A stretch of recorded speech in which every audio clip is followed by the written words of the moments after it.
Welcome to the pod focusing on the aftermath and recovery from the devastating Palisades fires of January 2025. Journalist Joel Pollack, entrepreneur Oren Ezra, and technology expert Ron Goldschmidt serve up to the moment vital news and information, discuss the ongoing recovery efforts, and introduce us to the individuals and trades who are playing key roles in rebuilding our cherished communities. We're diving into the deep end and learning quickly how we can move forward together. We know the pain because we're living real-time news, stories, resources, and insights on the ongoing recovery effort. Buckle up. We're three homeless guys.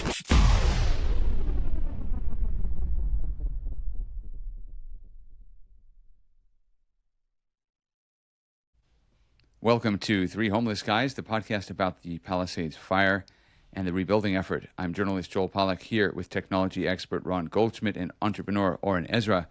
And we are very pleased this week to welcome back State Senator Ben Allen to the show. Ben, how are you? You know, I spent the whole morning in the Palisades. I'm okay, but my mind is now spinning again with so many things that we have to do. Well, I have some news items, and normally we go through everybody's news, but it sounds like you have the newest news of all because you've just been up there and you have a feeling for what's happening on the ground. So what can you tell us? How does it look? We know there are empty lots. We know there's a few rebuilding projects already up. How does it feel?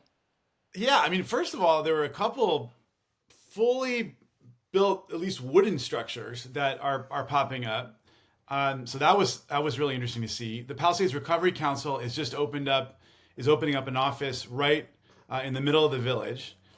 The LAPD is going to have a constant presence there, which is really important, and they're going to be helping. It's going to be kind of a center for the rebuild right there in the heart of the community. So those were really good to see. We were, of course, having a little bit right before we started the podcast. We were having all of us were chatting a little bit about some of the differences between DWP and Edison, and some of the challenges associated with just getting power up in DWP in the area, and also spectrum, and some of the misconceptions that are out there as to the interplay between the electricity lines and the telecoms lines. So those are some of the many things. Big conversations about insurance. That was probably the biggest topic of conversation. People underinsured, people able to starting the process of using insurance money to rebuild, but then not being able to insure the future property. So that came up consistently. A lot of chat about what a possible rebuilding authority might look like coming out of what some of the proposals that we've seen from our office, from the county, from the city, how that might all come together. If at all, and then lots of conversations about the mobile home parks too, and the future of the parks down there. So yeah, lots of different topics, but happy to chat about anything and everything. Well, I've got a little bit of news, and then we'll go around and we'll come back to you, Ben. But some sad news: Ozzy Osbourne passed away, which is not necessarily specific news about the Pacific Palisades, but the bats are happy. The bats are happy, but the whole fire. I kept adding music to a playlist. Like I would hear a song somewhere and I would add it to this playlist. I have something like 50 songs on my Palisades Fire playlist. And one of the early songs was Ozzy Osbourne's Mama, I'm Coming Home. Yeah. And for me, that just encapsulated the desire to get back to the Palisades. So even though Ozzy Osbourne did not have the Palisades Fire in mind when he wrote that song, I don't know how many decades ago, he sang it really well. It's better than the remakes. I mean, there are some good remakes of that song, but his is the best. He performed on July 5th with Black Sabbath for the last time, and it's a bit of pop culture news, and we may actually have some guests in future who are in the music business, but for me, it's also just sentimental because now I associate that song with the Palisades Fire. Some happier news: I'm in Chicago right now visiting family again. I was in D.C. for the last 2 weeks. I'm working on some things involving the Palisades and some federal agencies. We're going to announce that in due course, but hopefully we're going to find ways for people to connect more fully with some of the federal agencies that can help with the rebuilding. So that's in the works, and I'm pleased to say that people are eager to help. The connections just needed to be made. So I'm trying to make that happen, and we'll see. And I'll also get as many updates as I can. They had to pass this one big, beautiful bill before they got to the supplemental funding for the fire. Now, hopefully going into the fall, there will be some more budget battles, I think, before the end of September, but hopefully Congress will start to draft the legislation to help with fire relief. Right now, everybody's still living on the continuing resolution from January, or at least that extends the funding from January. So we're still living on the budget that was from the outgoing Biden administration. There hasn't yet been the additional spending from the federal government on the Palisades fire, and no response yet to Governor Gavin Newsom's $40 billion request. So we'll keep everybody posted on that, but that's what's going on. And I wanted to ask you, Ben, or really Oren and Ron as well, if you'd heard about this. Luke Melchior, who we interviewed in one of our early episodes, put a post up on Instagram talking about squatters.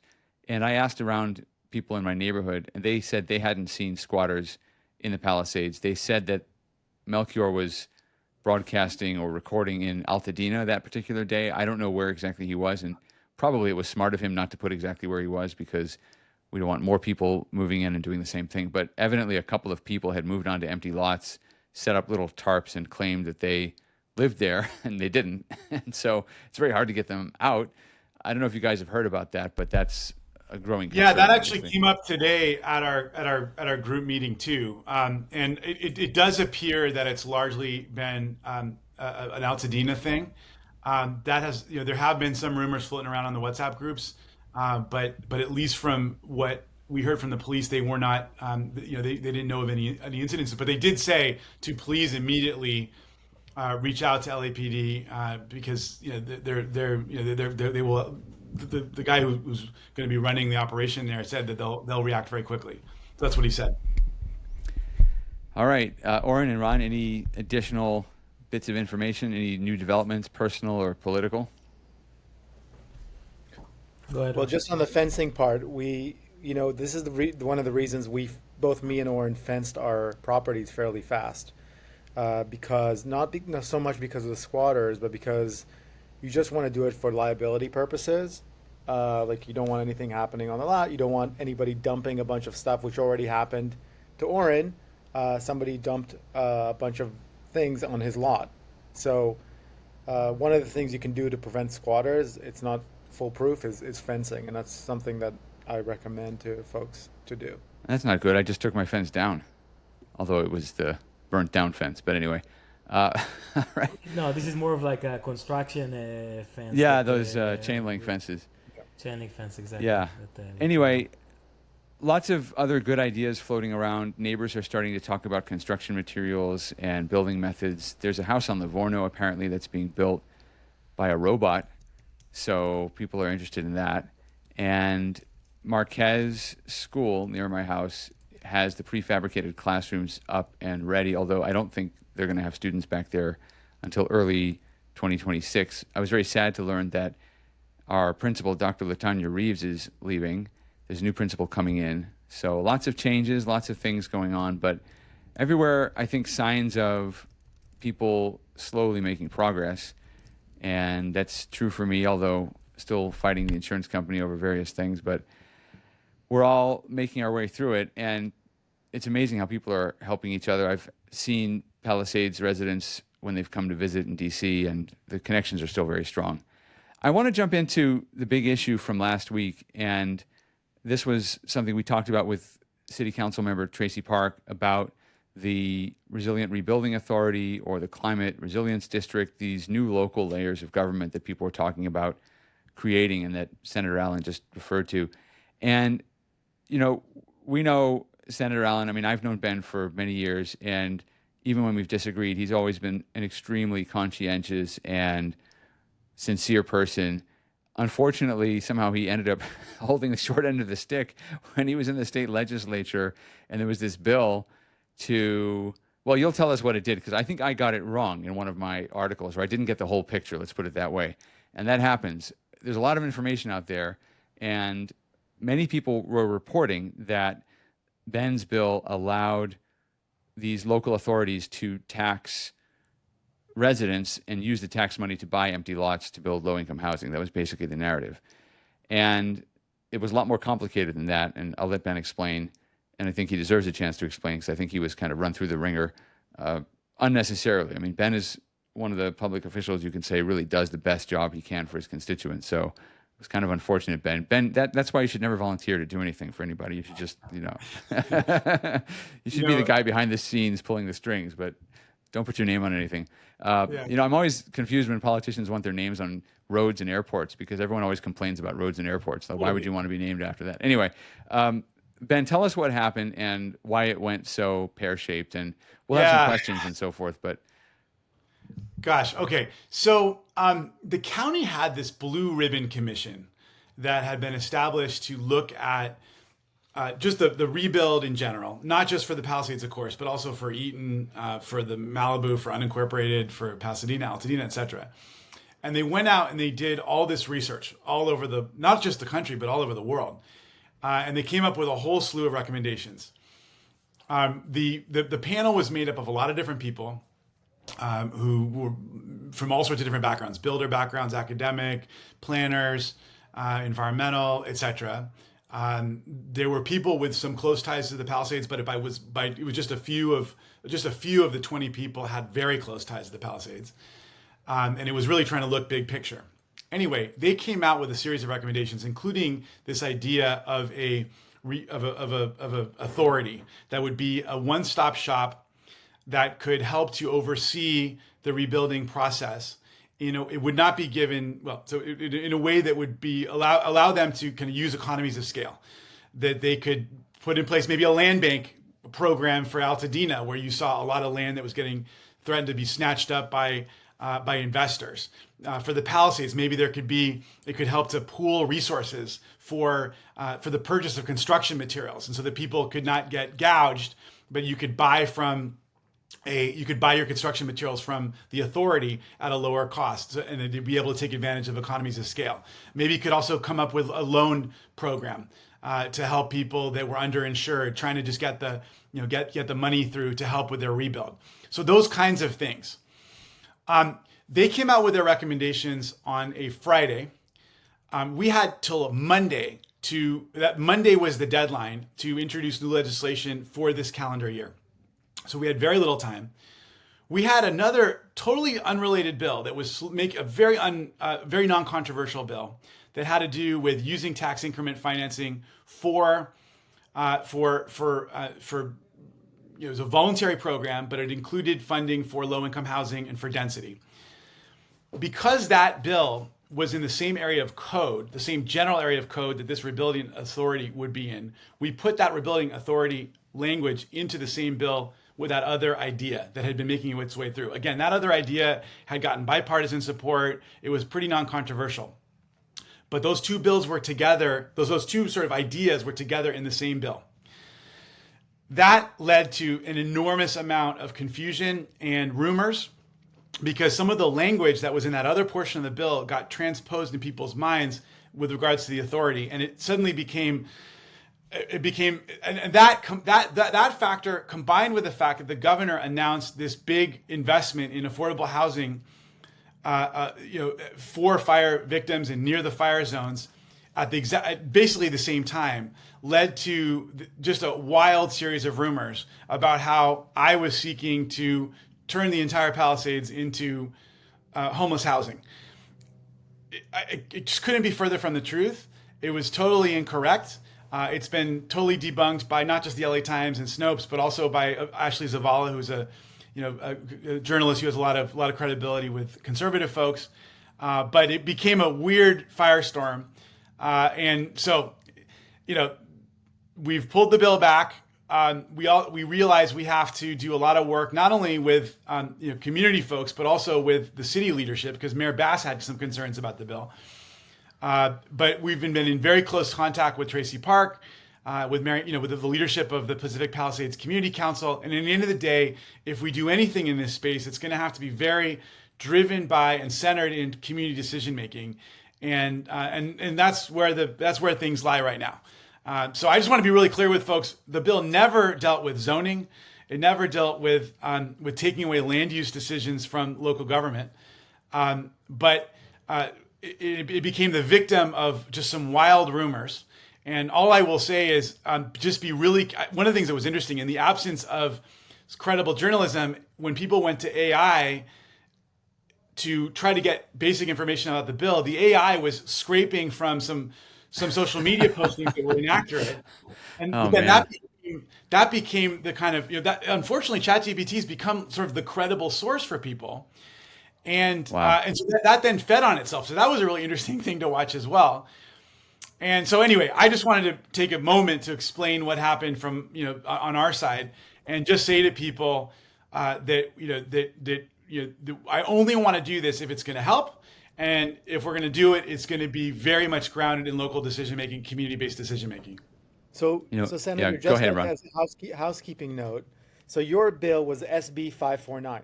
Yes. Is that right? Okay, and then there was a standalone bill from Governor Newsom for the $101 million for post-fire housing. Not a bill, but like a budget allocation announcement.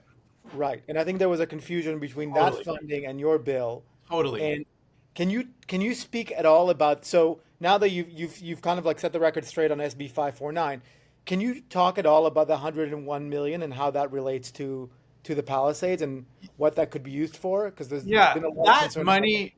money was for kind of the broader housing needs of the region, given how many people are displaced, given how expensive housing is, given all the needs that are out there with regards to housing.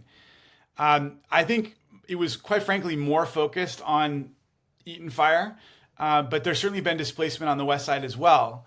I just don't know how neatly it would fit into a major construction operation on the west side, just given the way the infrastructure is. But it was totally unrelated to our bill, and our bill was not seeking to facilitate the use of that funding. They just were different things. That was money for the broader region with regards to kind of housing build out, and there was certainly a significant portion of it, a very significant portion of that money that's focused on affordable housing. Yeah, it got very confusing, and these kinds of problems come up in journalism all the time. I mean, the Chat GPT dimension is a new one. Jonathan Turley, who is a legal commentator on Fox and he teaches at George Washington University, had a problem because Chat GPT invented a sexual harassment claim against him that never existed. And I think he either sued Chat GPT or something, but it has done this before where sometimes it will pull things out of nowhere, and that becomes the fact for many people. Right. I mean, it literally said that the Governor Newsom had signed the bill. The bill has not passed the legislature, Right. But because of that conflation of the money and the bill, anyway. That's amazing. So ChatGPT actually said that Newsom signed this thing into law. I'm not sure it was ChatGPT. Was one of the main One of the AIs. If Yeah. you go on Google now, you get the AI first before you get the search results. So, Yeah. okay, that's an interesting problem. We also sometimes have trouble sorting out fact from fiction because of the way things are presented to us. So with that issue of the squatters, for example, when Luke did the post about the squatters, he said, "I'm here in the fire zone." And because he does a lot of work in the Palisades, a lot of people thought it was in the Palisades. So we have a reporter who actually lives near Altadena, and I told him, go up to Altadena and check that it's not there instead, because nobody in the Palisades had seen these squatters, and we figured out eventually that it was in Altadena. But you have to have that ability to check things. And another thing, I'll give you an example of a mistake I made in the last 24 hours. It's a legitimate story, but I got part of it wrong and I had to correct it. We know about the Fire Aid concert, speaking of rock and roll, and it raised $100 million. And there's a controversy because ABC7 did an investigation, and they looked at all the organizations that got funding, and they found that most of them were spending the money the way they promised they would. So ABC7 said, hey, we've done this investigation, and Fire Aid is doing all right. Look at all these great organizations and all the work they're doing. But then Circling the News, which is a local news outlet, did a similar investigation, but from a different angle. And they asked, are local individuals getting the money? And the answer they came up with was no, because it's going to organizations. And they did a follow-up story where they listed a group called Cal Volunteers as one of the recipients. There's a group in the governor's office with a very similar name. And everybody got confused, including me. And it was late at night, so there was, I won't say there was no way. You don't know if a comms person is up that late, but we didn't go there for comment first for verification, which was my mistake. So I had to correct it a few hours later, but we ran the same story because I looked at all the documents. It all seemed to line up, but one was called Cal Volunteers and the other was called California Volunteers or something like that. Like it was just so close to each other. So the end of that story is there is no funding going to anything associated with the governor's office. That never happened. But there is funding going to organizations that people might not be so happy about because they don't seem to have a real close connection to the Palisades. And one of them, I think, is the California Native Vote Project. I think there are 16 Native Americans in Palisades. So, and I think there are 46. I looked at the census data. There are 46 in Eaton, in Altadena. So I think some groups just applied, and they may be doing good work. I have no idea. But people look at this list of organizations and they say, okay, $100 million. It went to all these organizations. We're still struggling to rebuild our homes. What's going on here? So it's controversial, but it's very hard to get all the facts together when things are happening so quickly. And I think, just to Ron's point, a lot of this is happening to us very, very quickly, so fast that it's hard to know what the difference between some of these things really is. Totally. Yes, totally. And I'm just glad you're, it's good. You're a journalist. You want to get the stuff out quickly. The flip side is you want to make sure you're factual. I will say I would like to see their focus to be very much on the victims. Now, it turns out, for example, they are giving some money to a free loan program, but I'd like to see that boosted significantly. I mean, I got an earful today from people who are underinsured, who who just need a cash bridge to do the rebuild. And I think to myself, if we can provide zero interest loans, for example, to people, just to help them get back on their feet, to get the rebuild happening, that could go a long way. And then if it's then they pay back the loan, and then they're able to roll that money back into other good nonprofit work that may be happening on the longer term recovery of the neighborhood. So I'd like to see. I think that, like so many, what ends up happening here, Joel, is that even if the articles are totally ultimately incorrect, there's oftentimes a kernel of truth, and there's a reason why these things spread like wildfire.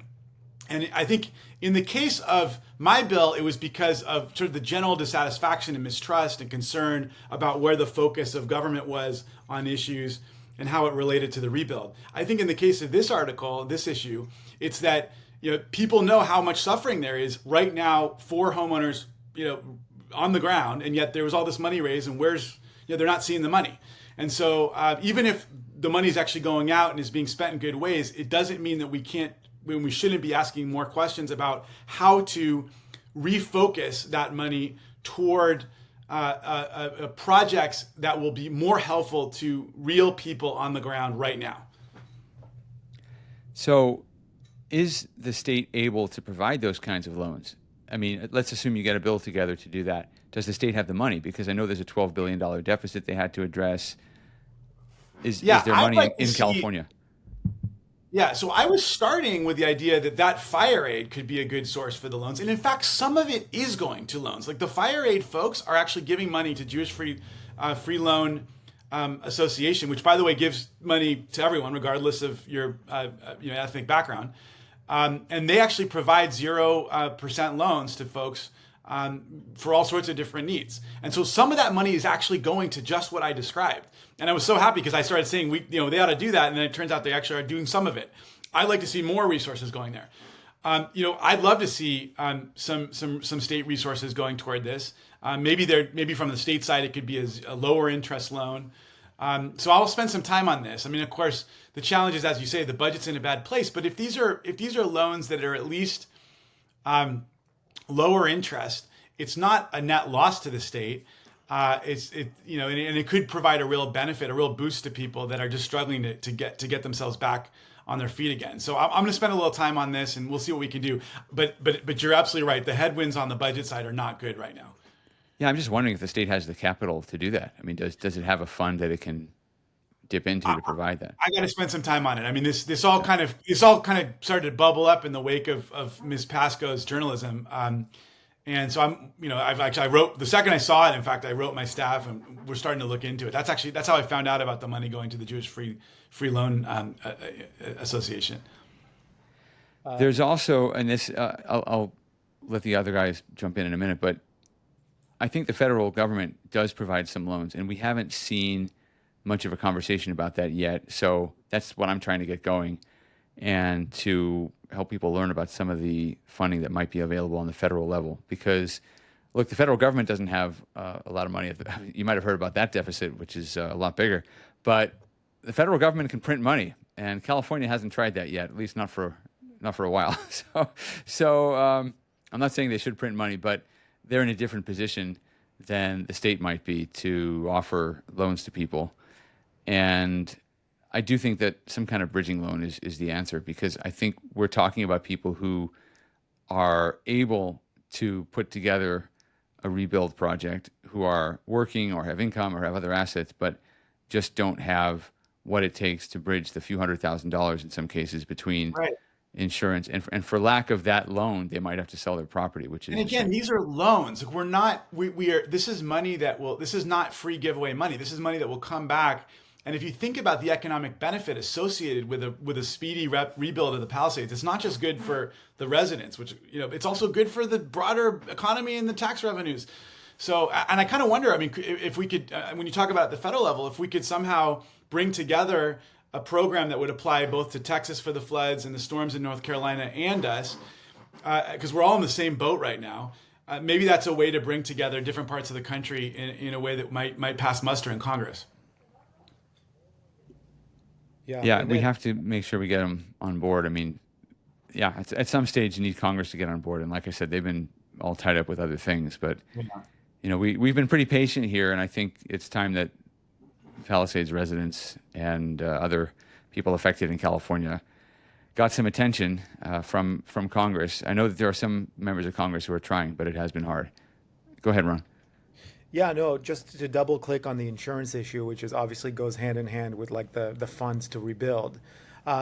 There's a bill that is floating around that would allow require insurance companies to pay out 100% of personal property coverage without requiring survivors to submit the exhaustive inventories and without fighting the insurance company, quite frankly, about getting those back, which is That's Ben's bill. Isn't that your bill? Yeah, it is my bill. Yeah. Oh, great. Yeah. How is it going? Because we're still I can speak for myself like that. This is like it's a nightmare. It's a nightmare. It's a torture. Nightmare.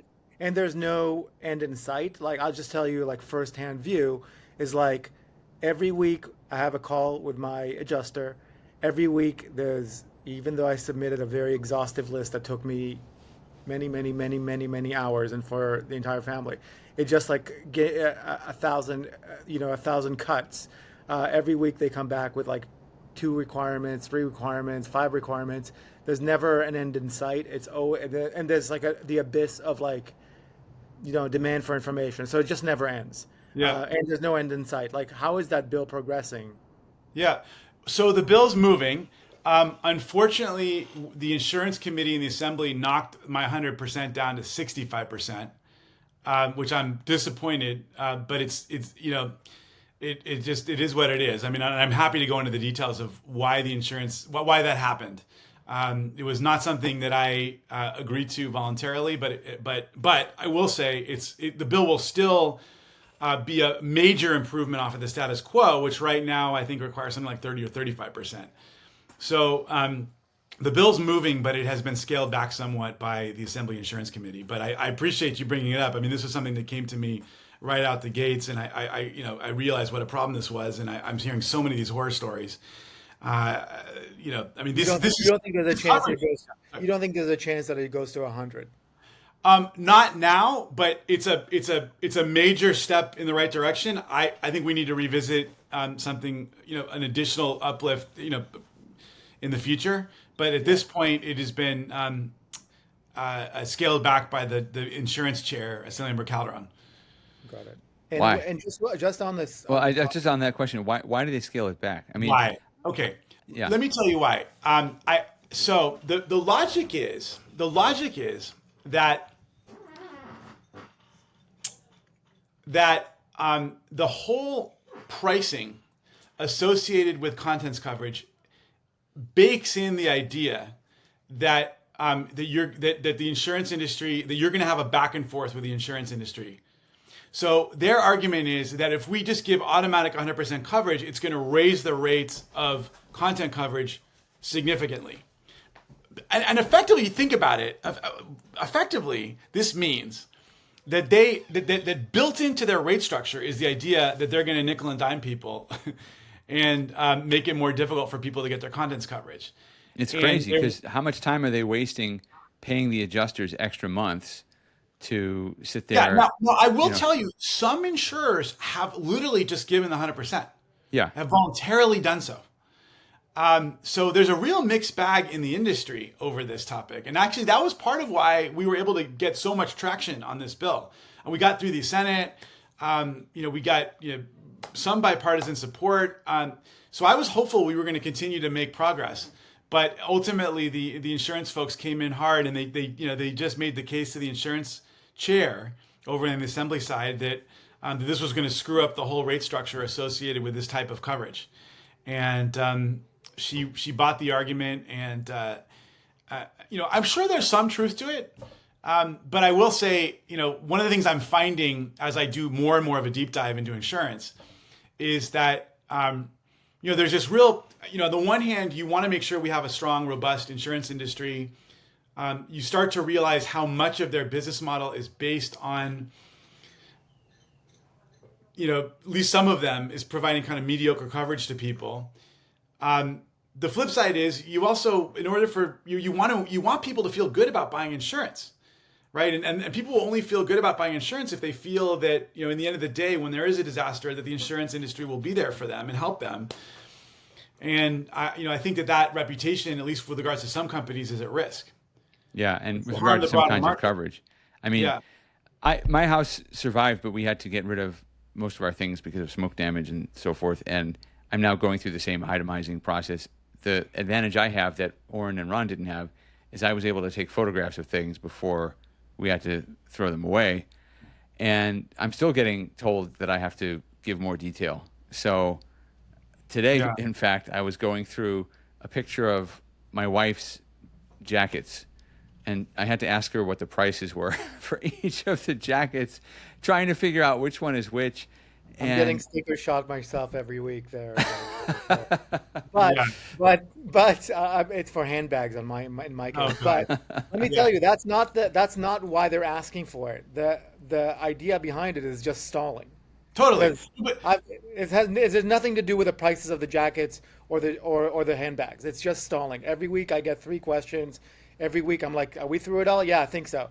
Next week, another 3 questions about the same, items. We've got to come up with a better way. I mean, but guys, this is basically a numbers game. Think about it, that every adjuster has like 20 or 30 people. Each one of them, they own like $300,000-$400,000. They're stalling it for a year. Guess they're doing like $300,000-$400,000 on the money that's sitting in their bank account instead of sitting in your bank account. This person is dealing with your stuff like for 40% of the time, 30% of the time. They spend on him $50,000-$60,000 on stalling you, and they made $300,000-$400,000 on the money. So it's a feature, not a bug. Now look, I think but Ben, 1 second. I think that like for the bill, I think that what can be very helpful is adding to the bill from the moment that me, Ron, whoever submitted what they ask. They need to be like a very a form that we need to show. This is the form. This is what we had. This is the value. Then they have 30 days to pay us back. That can solve both issues, because like this 30 days, 60 days, make it like 180 days, but like us being like sitting over here and waiting for the money, knowing if it's coming, or have the money put in escrow, like they owe somebody $1 million for contents. The way to diffuse this clock where they just basically sit on the money and try to stall for as much as possible is put the money into escrow, and then whatever money is paid out at the end, the interest on it goes to the claimant, right? Exactly. That can be another thing. Not even put it in an escrow, but if you paid me, let's say you ending up paying me on January 2026, right? For a whole year, you had my money, right? That's actually a very good idea, Ron. For a whole year, you had my money. Pay me the interest on this money instead of you earning the money. Pay me the interest. Now let's see if they would want to pay the person the salary and pay me the interest. Another thing is same thing with like the rebuild money, right? They're taking us through like hoops and loops, and we need to I need to start rebuilding. I don't know how much money I have to start rebuilding. It's 6 months after. I have no clue how much money I have to start rebuilding. They're saying my house is going to get rebuilt for $300 a square foot. I'm getting quotes from $700 to $1,000 a square foot. Not a problem. You want to argue on this? Let's argue on this. But end of the day, whatever I'm getting, give me the delta on the money that you held, and you need to make sure that the rules are very clear. From the moment I submitted what I need to submit, you have 30 days to let me know what else you need, or and this can be go back and forth. Let's say 3 times. After 3 times, it's either go to like going to a lawsuit or give me my money. Yeah. Yeah, look, I love these ideas. I think what the macro pushback that is that the insurance industry is in free fall. They're leaving the state, and that that the state shouldn't be too aggressive in demanding these kinds of things, because otherwise it will harm the broader market. That's the argument that they make that has resonance with some of the members of the legislature. I actually think it would be a good idea for you guys. I mean, I'm happy to talk to someone in the industry to maybe come in and just pummel, just really give a respectful but substantive, a tough conversation with an industry representative, so that you can really kind of ask all these tough questions of them, see how they answer, and I think it'll be really instructive to everybody. By the way, because Ben, they've got a totally different narrative. It's not even an accurate process. You know, you and I just had a Totally. little riff about AI and the news. So people have resorted to AI tools to come up with a list of what they lost in their homes. Yeah. So what the Yeah. insurance company is getting is an AI version or someone's imagined version, and the numbers they're getting back from the insurance company, they're also imaginary. I mean, it's basically an argument. Everybody's pretending that they're being accurate, but It's wrestling. It's It's so like- it's such a mess. It totally is. It's like, that's the thing, and it's kind of counterproductive if you just wash away all of that from both sides. By the way, you know, like you start the clock on day one, and like let's just get this stuff out of the way, and it's a dance that just never ends. Unfortunately for the consumer, it's not on their. We literally have no visibility into the future, and therefore it slows down the rebuild because Right. I don't know what we're getting. Right. That's right. In a weird Slowing way. down the rebuild, and the state is not getting taxes. Right. Because Totally. my house is not In a weird built, way. so Totally. Yeah. If we could somehow, even if people were to get a little less money, but get it in a more timely manner, in a more transparent manner, Yes. I think everyone would feel a lot better about that. Yes. Or even like if exactly like you said, like 65% of the money gets paid, then you can fight about the other 35%. Right. But even for that, like that's a different bucket than the rebuild bucket. The rebuild bucket goes to an entirely different route, and that's also a big fight. Create estimates. They give you a BS estimate to begin with, and then it's 300 versus 800. It's just like it's time and money. And at the end of the day, we're all paying for it. It's not just the consumer; it's also the state. Yeah. We can't rebuild, and like without visibility, the best thing that could happen to this whole process is just visibility from day one, because that will get everybody into their houses faster. Tax money's going again. That's what we ultimately want. But this dance is just basically taking a year or 18 months off the clock, and that's not good for anybody. Yep. Incredibly inefficient. So just like while we're on the topic of insurance, what is there a plan for the day after in terms of like, fair plan limits are like pretty narrow. The insurance companies have voiced their concerns about getting policies going again after the fire. Is there a plan for the day after from what you see? Yeah, the closest thing there is to a plan is really a focus on home hardening, kind of home and community hardening resilience. The insurance industry wants, we need them to offer good policies for people that are not ridiculously expensive, and they need from us greater assurances that there will be less risk. that we're going to rebuild in a way that will make this kind of thing much less likely, that there'll be more infrastructure in place, that homes will be built in a way that will make it much less likely for there to be a burn. So I think that's going to have to be the basic trade-off. The devil's going to be in the details in a major way. And I think this is going to be painful and messy for a long time. But I think it's going to ultimately come down to that sort of those kinds of contours. Let me ask you, while we've got you here, and you've been very generous again to come on again with us, about the Resilient Rebuilding Authority idea, because I think we even touched on it the first time you were with us, and it seemed like a positive idea. And I think the reason it appeals to some people, whether the Tracy Park version, which is the city council version of a climate resilience district, or the Lindsay Horvath version, the Resilient Rebuilding Authority at the county level, I think what people like about it is the idea, or the hope at least, that there would be some kind of locally controlled entity that would be separate from the city, certainly the city, and maybe the county as well, that would allow residents to control the rebuilding, because people feel let down by the other levels of government, frankly. Yeah. And it's one of the reasons I think that the city doesn't like the idea so much. I'm told that Mayor Bass really doesn't like the idea, which means it'll be harder to get it through the city council, at least now. And harder to get through Sacramento too, by the way. Nobody likes giving up power, but I think the appeal was that, hey, if we could control our own tax revenues and plan our own green spaces and fire breaks and that sort of thing. I mean, that's the appeal of it.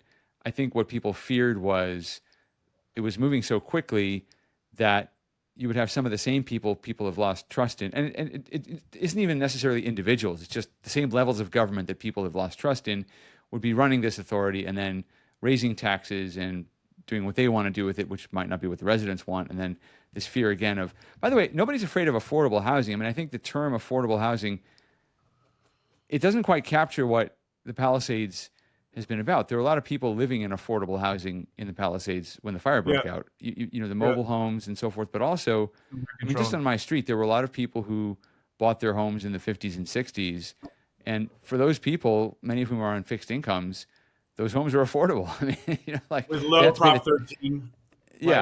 Max, So now, I mean, how do you, so there's an argument to be made that many of the Palisades residents want to get back to their homes without having these massive costs. They had an affordable life. Why shouldn't they come first, as opposed to building high-rise? You know, the guy who owned the Shell gas station wanted to put up a high-rise, 8-story high-rise, the Shell gas station that blew up during the fire. And when people objected, he said that they were trying to keep low-income people out of the neighborhood. I don't think he lives in the neighborhood, by the way. But anyway, I mean, that's what people are afraid of, that these big high-rises are going to go up and that all kinds of people are going to basically be moved here from other parts in the city, and then the mayor can say, well, we cleaned up Venice or whatever. But, you know, I think that's what people are afraid of. So is there the potential for a kind of autonomous local authority that doesn't have those problems and doesn't have those pitfalls? Yeah, that's what that was exactly the discussion that we've been having with the community council and with Tracy Park's office. I think there absolutely is the possibility. You know, Tracy had to propose her district along the lines of an earlier legislation that had passed a long time ago. So she was a little restricted in what she could propose because that's all that's authorized under state law. If we work together, we can of course change state law to allow for a more robust district. But again, it gets back to the issue you raised at the beginning, which is that the rest of the council and the mayor will not take as kindly to the idea that the Palisades, you know, would create this system that would, you know, they would be able to capture its own tax revenue and reinvest it into the neighborhood, or at least they've shown reluctance to support it up until now. Now, I think we can and should make the case to them that a robust rebuild of the Palisades that takes advantage of the long-term benefits associated with all of this investment is in the city's best interest. It's, you know, that a robust rebuild of the Palisades will lead to long-term tax revenues for the city once the rebuild's done and the district's over. So that's the case we're going to have to make. But up until now, that we've seen a lot of pushback and reluctance. Tracy introduced her idea in January, and it's July, and they still haven't been able to get anything through. So that's the challenge that we face here. And it was interesting because as I was facing headwinds on this idea, the headwinds were coming from two very different directions. It was coming from sort of the far right kind of conspiracy stuff or just fears that came up, but also from Mayor Bass's office. The great irony is that some of the folks attacking the bill said it was a Bass idea. It was not. She, of course, opposed it. So, but this is one of the many things we're going to have to work through if we're going to be able to make this happen. Ben, you know what I see the main problem is that we are stuck in between. Like obviously for the city is the best if they will put high rises throughout all of Palisades. That they will make the most money from taxes, right? That's for the city. The insurance don't want to pay us money and they want to stall us because the money is sitting in their pockets, right? The city want to charge us as much as they can for like the permits. So basically, everybody think that like we have a lot of money because we live in the Palisade or Malibu, and everybody is either trying to take the land that we want to rebuild on, either they want to stall us from getting paid on the insurance that we deserve and we need to get paid. And by the way, from the beginning, I think there was a conversation about like, why won't you let the insurance company raise the insurance here in California? This is a free market, right? Let them do whatever they want. If they want to increase it to like $20,000, I moved to a new house now. I'm paying like almost $10,000 a year for my insurance, which is fair. It's a area with like a high risk for a fire. The city, the state is not doing anything. That's how much we should pay. But end of the day, like we're really like getting stuck from between insurance companies to the cities to big corporations that want to come and they buy the land and the bills and we're like, I honestly, other than like your bill trying to like get us the money from the insurance, and I mentioned it last week, I haven't heard one good news since the day of the fire. Again, Joel, Ron, Ben, correct me if I'm wrong. I didn't. Not on the insurance end, not on the rebuild end, not on even, you know what, we just talked about it last week. We were asking how much did somebody that the Army Corps of Engineer clear his lot, how much is he going to get billed for? Nobody gave us an answer until today. So you know what's again, funny? There is some good news from neighbors who are moving forward with projects and who are persevering. But, Oren, it was interesting. I was on a community Zoom meeting with my neighbors last night, and they were talking about the Marquez School. And my son happened to be watching it with me, and he was going to ask a question about when the school was going to open, and then they answered that question. And then he said, "Dad, I want to talk to somebody who's more pessimistic." I said, "What do you mean?" He goes, "Well, I just don't want to hear all these people who are hopeful about the future. I want to hear somebody who is much more pessimistic and is going to tell us maybe what's I'll give him the a worst call right case after the pod." You can talk to him. There's a sense in which, I think adults know that sometimes you have to be a little more optimistic to keep yourself motivated to keep going. And if you're looking at something from a more cold analytical perspective, maybe you have to hear the bad news first. But look, the good news is coming from the ground, and there is some good news. And we'll hopefully see more of it. But yeah, everybody is still deep in a struggle at the moment. And I think we'll come out the other side. That's the hopeful part of me talking. I think we'll come out with a sense of having gone through this together. It's going to be an amazing feeling when we succeed. But the truth is that some people are just saying, "Look, I can't do this anymore," and it's hard. Yeah. Really. Senator, let's frame that question around your political future. You're termed out next year, and you obviously like our central voice in what's happening right now. Do you have any like future plans for your political career? And I assume you haven't announced them yet, but what are you thinking, and how will like this, I guess, struggle that we're having here going to transcend even your tenure, like past next year? How are you gonna like stay engaged with us? Yeah. Well, no, I haven't made announcements yet, though. I got to say, this experience is so seared into me. I want to keep working on it. And there's a whole bunch of really tough policy issues around insurance and others that are motivating to me, as difficult as they are. What that looks like, I'm still kind of finalizing, and I'll come back on maybe and talk about it all. But if I don't run for insurance commissioner, maybe get very involved with a friend who's going to run for insurance commissioner, something like that, because this whole system really needs a lot of work. But I live right here in Santa Monica. I'm actually happen to be in my dad's study in my childhood home, Santa Monica. We saw the fire just out the window from our house. So it's something that's close to me. I'm a member of KI. I'm pretty close to the community. So I'm going to continue to be involved no matter what. And I'm certainly, as I talk to the people running for my seat, I'm going to be talking a lot to them about the Palisades and make sure that all of them are really focused on the challenges of the Palisades. It's going to take, one of the big issues that we have right now is elected officials representing the area. And I've spoken to Tracy about this extensively, is that, people care about the Palisades, but there are a lot of other issues, and people are moving on. ICE raids and problems with Trump and the war in the Middle East and Ukraine and the budget, and there's always new issues that are popping up that are also worthy of people's attention and time and effort. And the Palisades is one little corner of the city, and it's a really important one. It's one that I care a tremendous amount about, but it's one little corner of the city. It's an even smaller corner of the state. And so, one of our many challenges representing the area has been just ensuring that this doesn't, this continues to be, on the radar screen for policymakers, and that we continue to get support for the neighborhood, and that we continue to get the attention that the neighborhood needs. And there's one difference. Yeah. Sorry, Ben. There's one difference, which is that we've got the Olympics coming here in 3 years, and we don't want the world to come and see our failures. True.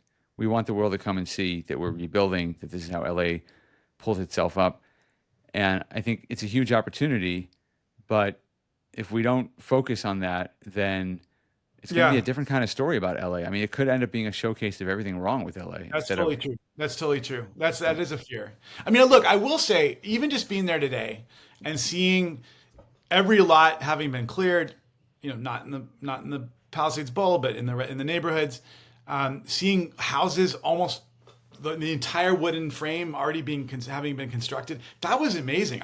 There's a part of me, being in the middle of the village, in a room full of people, from builders to police to local government to retail, all working together on the next steps. That was inspiring. So there's a lot of room for pessimism. There's also a lot of room for optimism. And and then I went to Santa Rosa just about a month ago, and I walked through this neighborhood that was burned to a crisp 7 or 8 years ago, and it is entirely rebuilt. You wouldn't even the only reason why you don't know that it was burned was because there's not a lot of trees. Or let me put it this way: the trees are smaller. In fact, we actually went up on top of a hill later in the day and looked down on the city, and you could tell, the only way you could tell where the burn scar was based on where the trees were, the more mature trees. So, we can do this, right? We've got a lot of headwinds, but there actually are a lot of reasons to be optimistic. We just have to keep pushing. And I want to thank you guys, quite frankly. I think you guys are out there asking tough questions and just keeping us all focused on the important issues that are really impacting people on the ground in a way that I think is really helpful. Well, we're glad to be here to do it. And with that, we know you have to go. Thanks so much for joining us on Three Homeless Guys. You can find more episodes at threehomelessguys.com and email us pod@threehomelessguys.com. Until next time, for Joel, Oren, and Ron, stay strong. Thank you. Thanks, Ben. Thanks for listening to Three Homeless Guys. If this episode hit home, please subscribe to our channel. Check out threehomelessguys.com for RSS feeds to your favorite streaming service. Follow us on social and share this with a friend who needs to hear it. Drop us a review or shoot us a message at pod@threehomelessguys.com. We'd love to hear from you. Stay strong, and we'll catch you next time.